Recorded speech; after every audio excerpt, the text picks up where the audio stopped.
Oh, did it say that on your side too? Yep. Oh, all right. I guess we're there.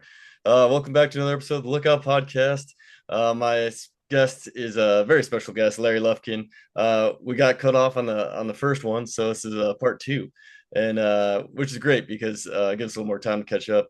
And you were just telling me, just one example of how tenacious your father was, Francis Lufkin, who graduated in 1933 from high school, and he was supposed to graduate from 32, but they lost his records or something. Is that what you said, Larry? Yeah. When he transferred over from his hometown in Auburn, Washington, to Winthrop, they lost his. That was the year he moved, and they lost his ninth grade records, which meant when he completed his senior year of class, they told him he couldn't graduate in 1932 because he'd never completed his freshman year. So Oh, that meant he had to go back to school for one more year, take the freshman classes all over. And then he graduated in 1933, which officially, that is. yeah, which speaks speaks I don't know miles of his character because back then, I mean, even until I think when my dad was in high school, it wasn't that normal to graduate. Like if people dropped out all the time still, up until I think that was the 70s, I think when my dad was in high school, so it's like back in the 30s, there probably wasn't that many people who finished that much education. Yeah, he had a lot of stories about riding the school bus. He had to walk 2 miles from 8 Mile down to the uh, bridge that crossed over the Chihuahua River, and they'd get on a bus and ride the bus into town. And he had stories to tell about just riding that bus every day. But Jeez. because there's no heat in the bus, and he Oh, said at the time all the girls the style was to wear their hair wet. oh, So when they get on the bus when it was really cold, their hair would freeze.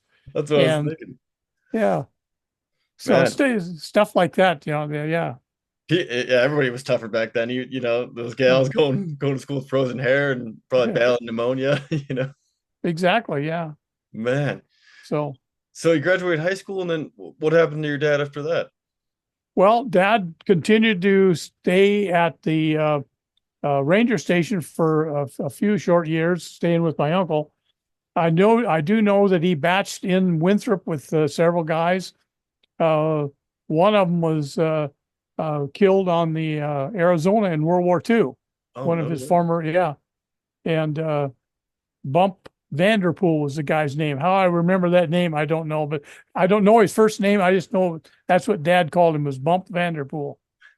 Uh, but anyway, so Dad would work on ranches at times, but mostly was soon he was a little bit older. He was we worked for the Forest Service in the summertime, and then in the winter he would go over on the coast and log.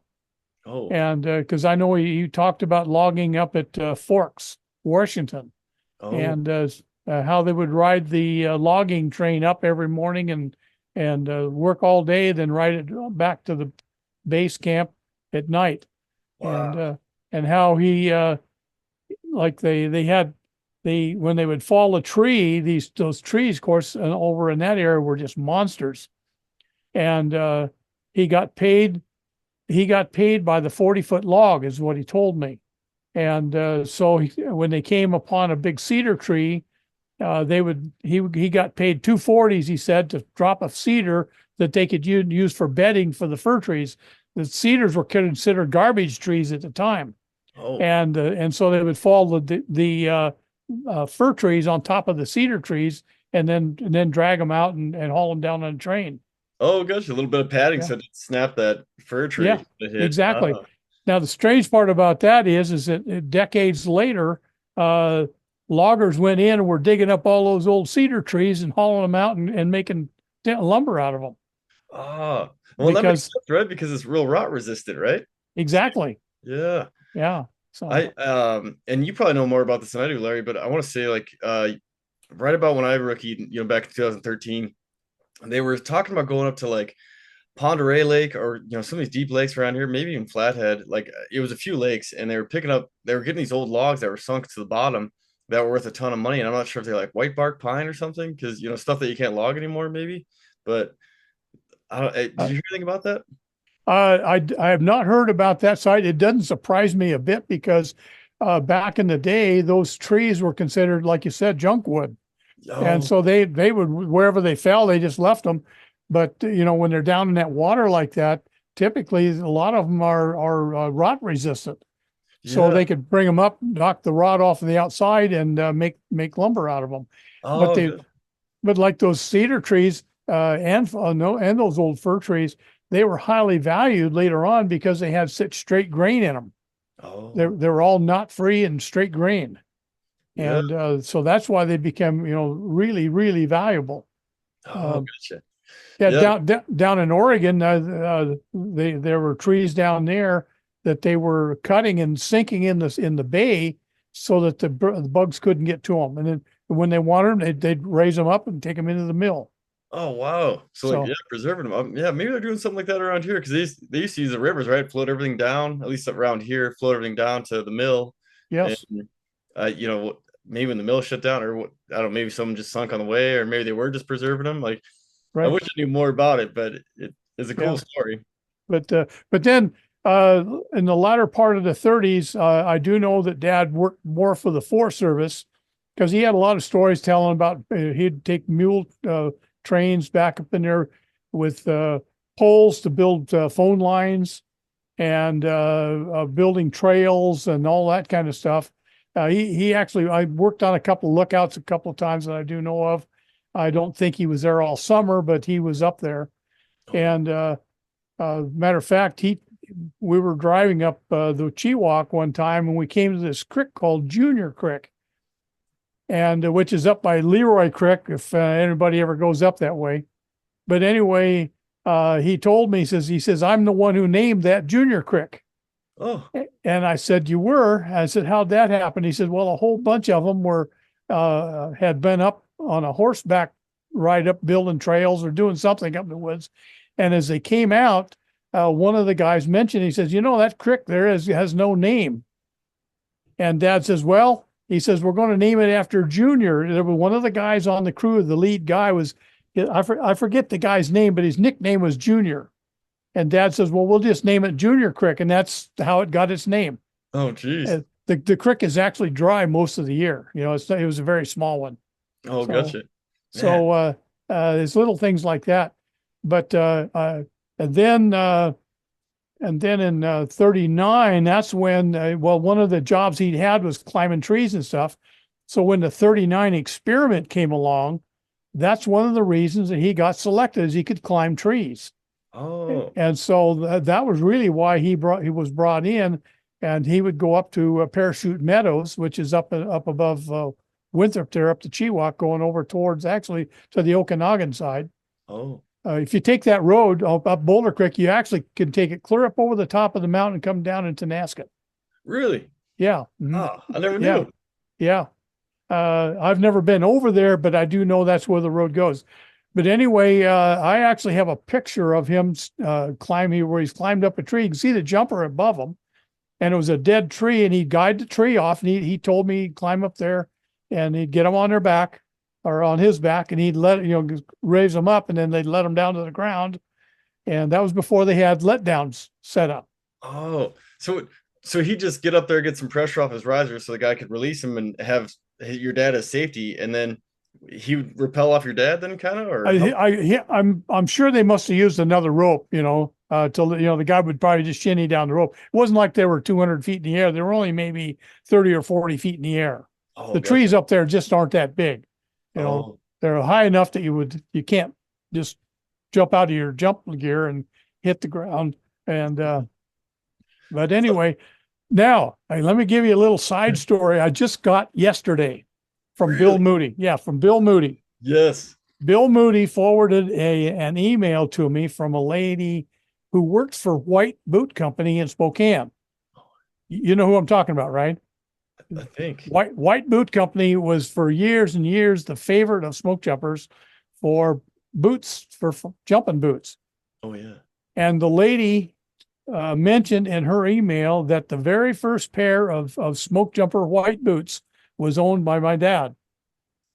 And so I just sent her an email with a picture of him before he made that first jump in 1939. And I told her, I says, I've got my dad's last pair of white boots that he wore as a smoke jumper. They're probably purchased around 1970 or so because they were in pretty good shape. But it's kind of strange how things go around in circles. That is, yeah, very cool. Because I think we talked about that a little bit, but I think it was after we stopped recording. Because man, it's wild. So like, White was making boots, but they were probably, I don't know how long White's been around. I guess it might have been around for a while. I guess, but Well, since 39 at least. yeah, I was going to look them up on the internet, and I just I don't remember the date that they were established, but it was back in the 30s. yeah. And so your dad's first pair of boots, were they dubbed smoke jumpers yet, Well, or they were the very first pair of smoke jumper boots that White sold. oh So, yeah, and I told the lady, I said, well, you would know more than that. I says, I wasn't born until 44.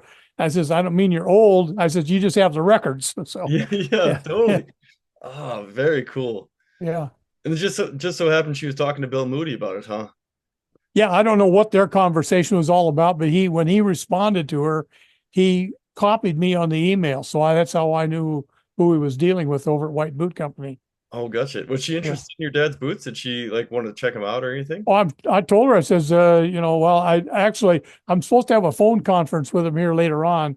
And Oh, as far as I'm concerned, they can have them as demonstrators, you know, yeah. from That far ma- way back when.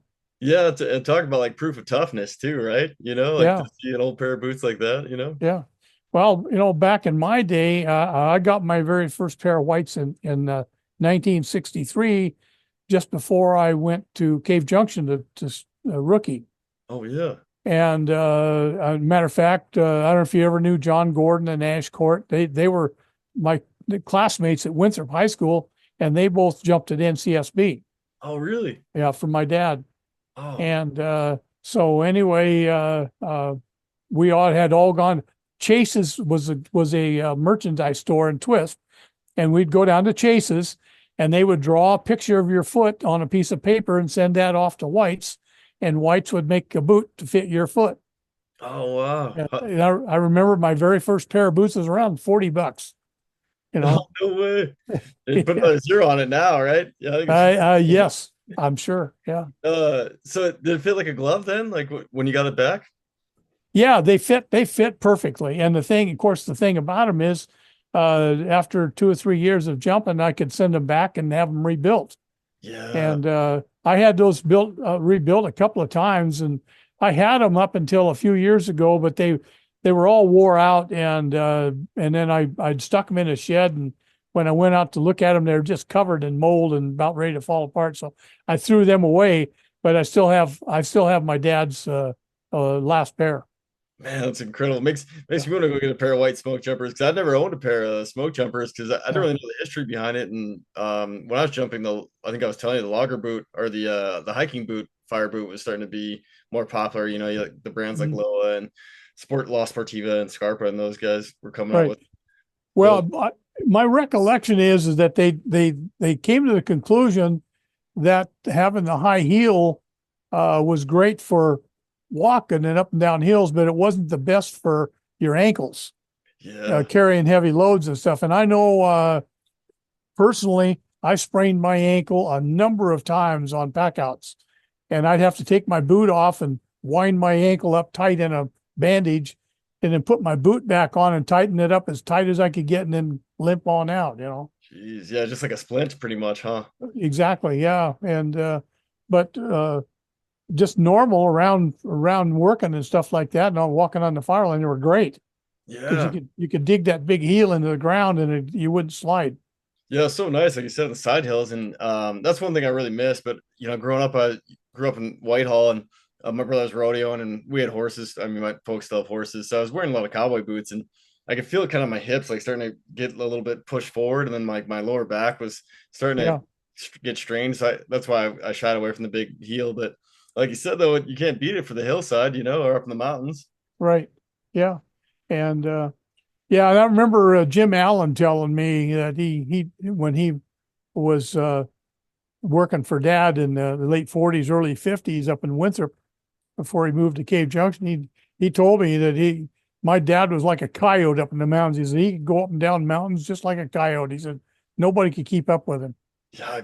bet. That's So what I was wondering, like getting in the smoke jumper trials and stuff too. Like I was like, man, he must have had a reputation to be able to, get in the experiment and then, help get it to be what it is today.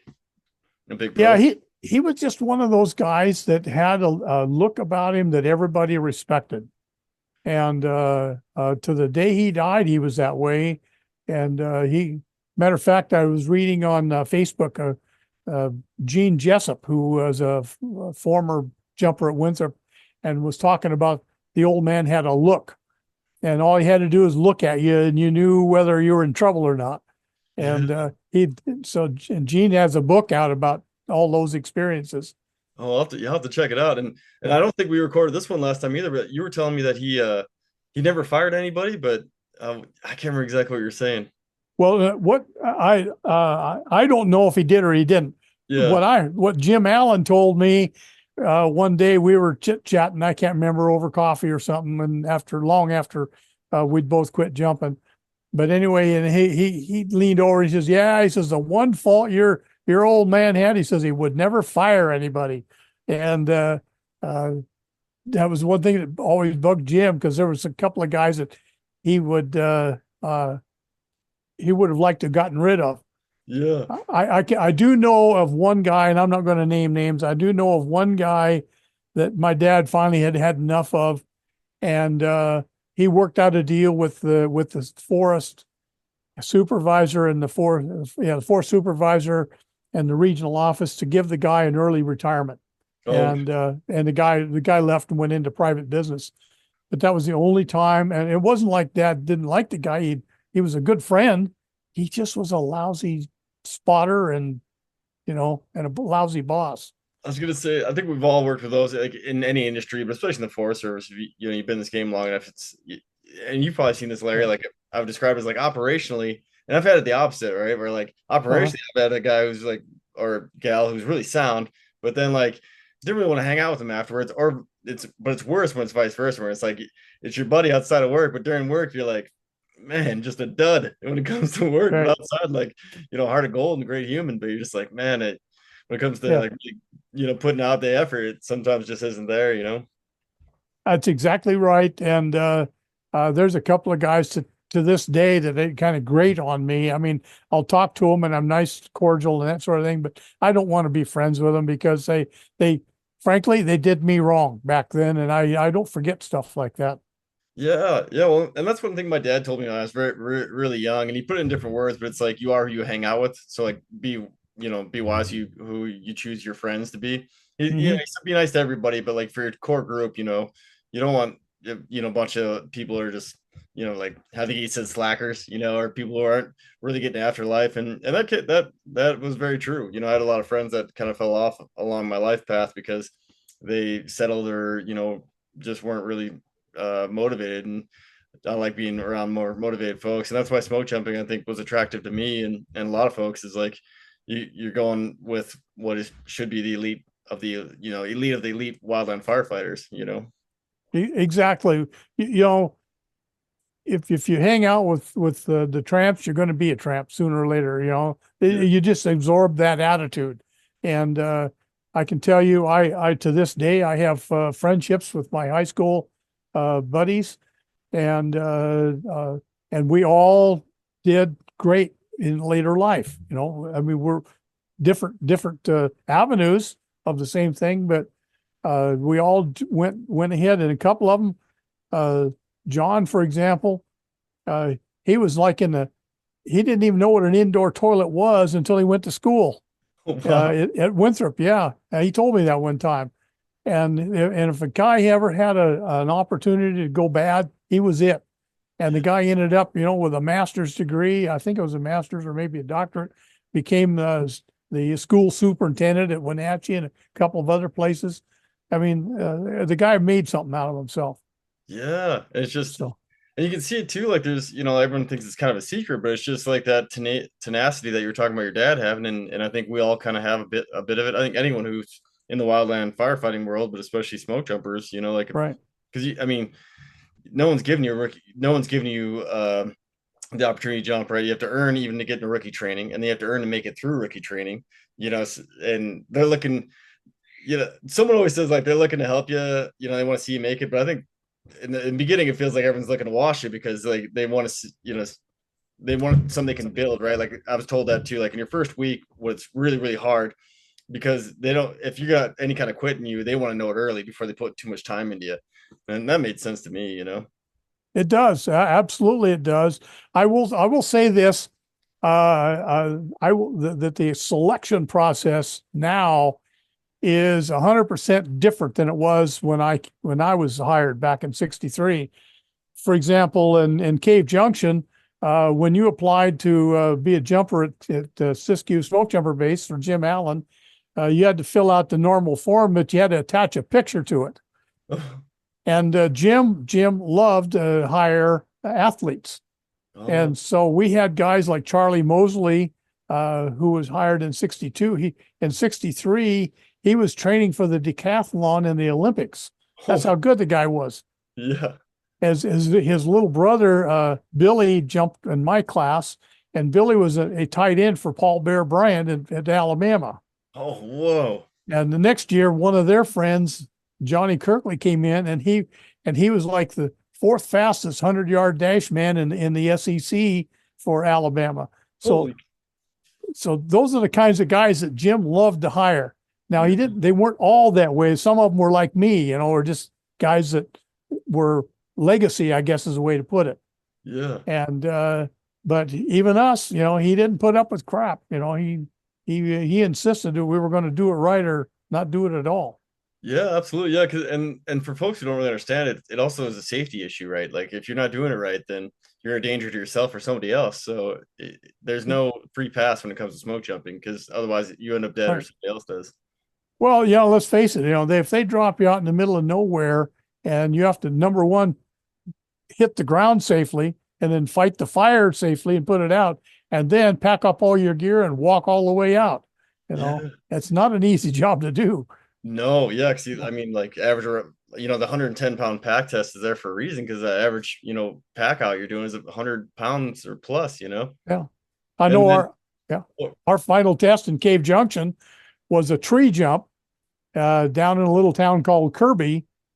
And then once you landed and got on the ground, then you had to pack up all your gear, and it was a 7-mile walk back to the base.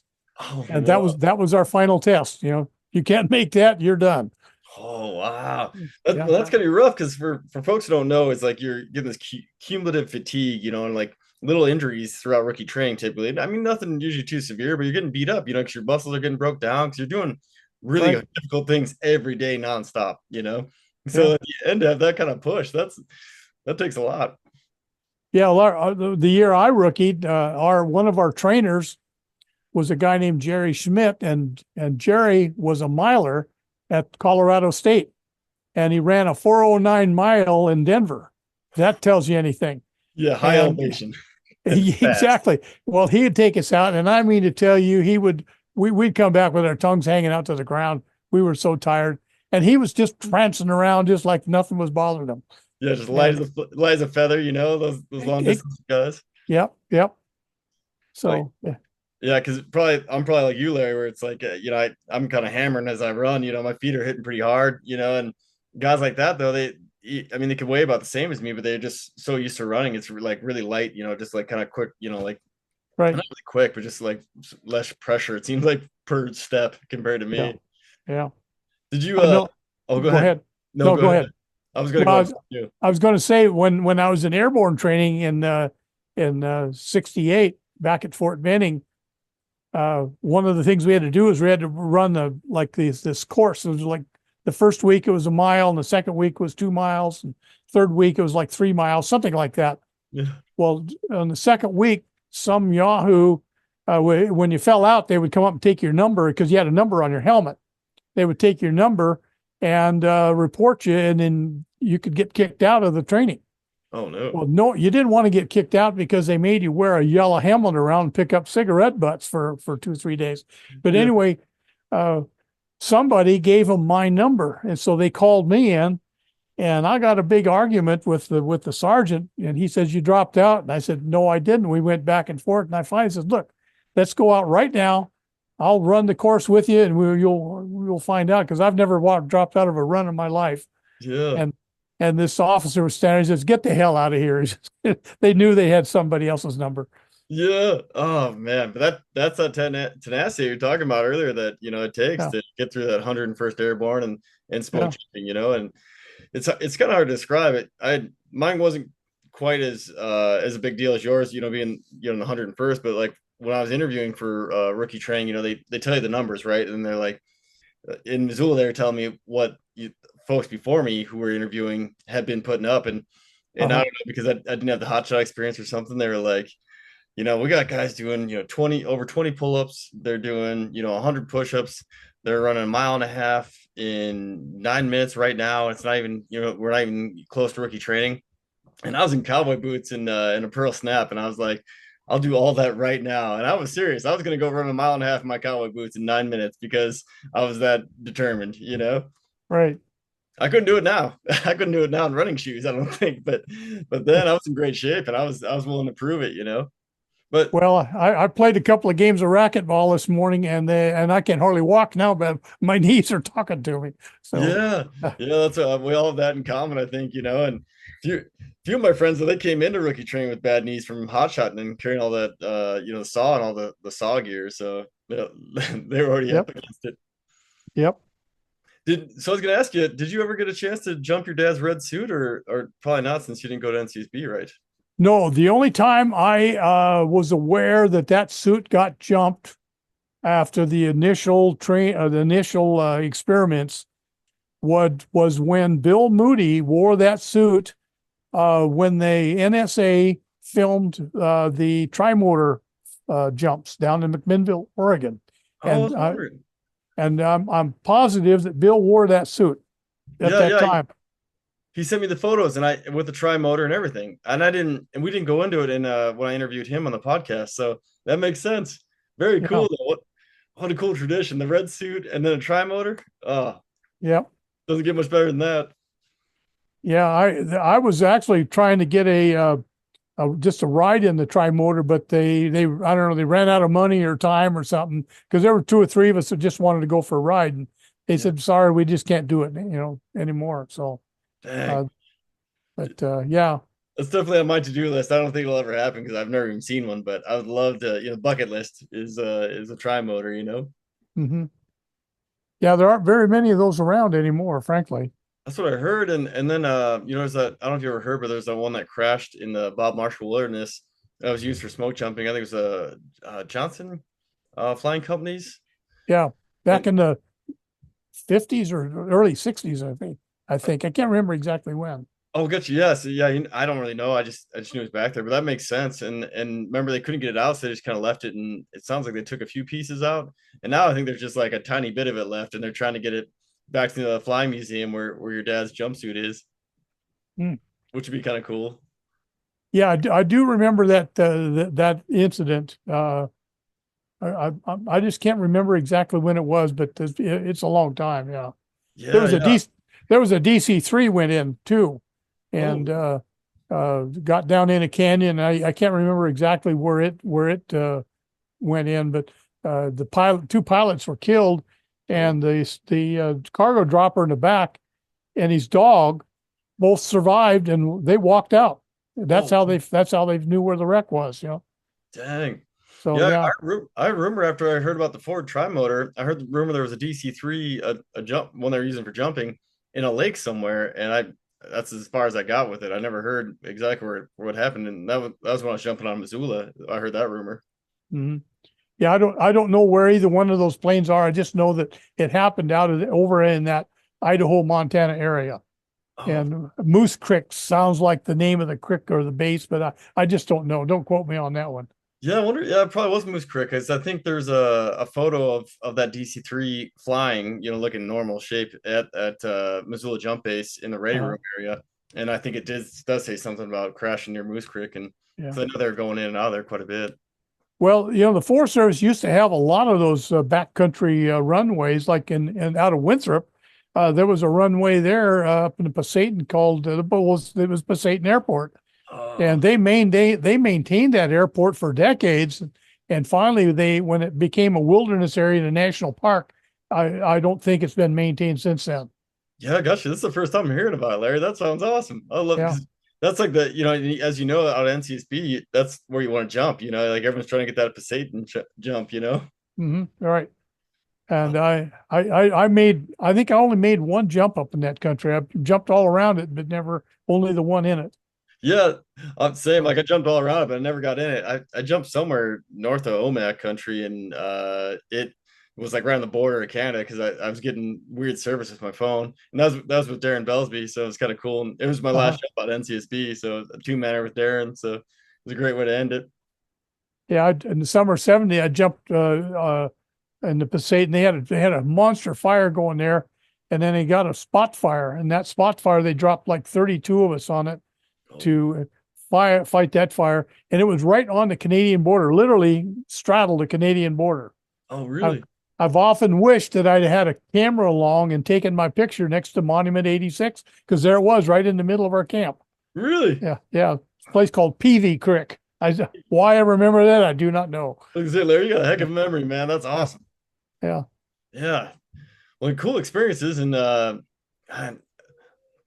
I was gonna keep rambling on a little longer, but family's getting ready to eat dinner with or getting Okay, up dinner right now. So that's right. 6:30 your time. yeah, yes, Yeah. that's about right. So, That's about what I was timing for. So oh, well, thanks, Larry. Let's do it again sometime. Hopefully I can. So I'd like to go out to your country and just take the family on vacation. So maybe I'll drag the Airstream along and we could do one in person. yeah, they'll love the coast. Out on the coast, there's they're like the whole rainforest. It's got these monster trees in it that are like 20 feet in diameter. If they've Really? never seen trees that big, take them there. No, yeah, they have. I mean, we Yeah. got some of those big cedars, but nothing like that. Holy cow. Yeah. And Yeah. there's a Kalaloch Lodge. This is right on the water. Ocean Shores has got a lot of places to stay. And Oh, if you get the urge, you can actually go fishing out of Westport or one of those places like that. yeah. Oh, yeah. I'd love to. Yeah. If it's recent, the kids would be a little too young for that, but down the road, it'd be a cool Yeah. place to go. Yeah. I used to get seasick. So about every 10 years, my dad would call me up and say, let's go fishing. I'd say, okay. And I'd spend the whole time crawling around on my hands and knees, throwing up bait and lines, and he'd be over there just a fishing away. Oh, really? Yeah. He'd catch them for both of us. Yeah, yeah. At least you had that going. Did you? Well, yeah. Last question, I guess. Did you ever get airsick then, or? I never did. That was the strange part. I did never get airsick. Uh, I saw guys get airsick and it made me kind of weak, queasy, but I never got airsick. But out on the ocean with that up and down wave motion just killed me. Dang. And so yeah. Yeah, the human Uh, body's a strange thing because yeah, like I've known some pretty tough guys who were like one of my friends, McClay Schulte. He said he's fine. All of a sudden one day it was just he didn't feel too good before they even got in the air, and it was really really hot. And he said uh-huh. finally he popped, and then ever since then he would always get airsick. And he said so. He's like if you feel the urge, fight that thing is what he'd always tell everybody. Yep. Yeah. Yeah. My very last fire. I was told you that it was how bumpy the ride was and up and down and back and forth. And my jump partner, Lou Wayers, got sick. Oh, And he and I were standing in the back right by the door. And our boss, D. Dutton, was on the floor of the DC-3, spotting. mhm. And Louis threw up all over D's back. So, and how Louis hit the ground, I do not know because his glasses were just covered with that stuff. He Oh, wore big, really? thick, he wore big, thick glasses. Yeah, but he made it down. Oh yeah, he was ready to hit the ground. He probably didn't Yeah, care where at that point, probably, huh? exactly, exactly, The poor spotter had to wear it the whole time. exactly. Oh, it makes for a So, tough flight. but anyway, well, okay, we'll go ahead and work out, a conversation on the phone, or if you happen Yeah, to be this way, let me know. yeah, we'll do, Larry. And Yeah. if you if something comes up, like it sounds like you're constantly getting some cool information. So if something comes up and you're like, hey, I'd like to just come on, even just for like a quick one, like got like 20 minutes or 30 minutes and just want to come share some cool information, Okay. please call me anytime. Okay, if I run into something, like this thing with the white boots, I can just forward it to you for your information. Yeah, yeah, email me or call Oh, me or text me, anything. Yeah, I really appreciate it, Larry. Thank you so much. yeah. Sounds good then. Appreciate your time, Larry. Thank you. Talk to you later then. Talk to you later. Bye. I don't really know. Oh, there we go.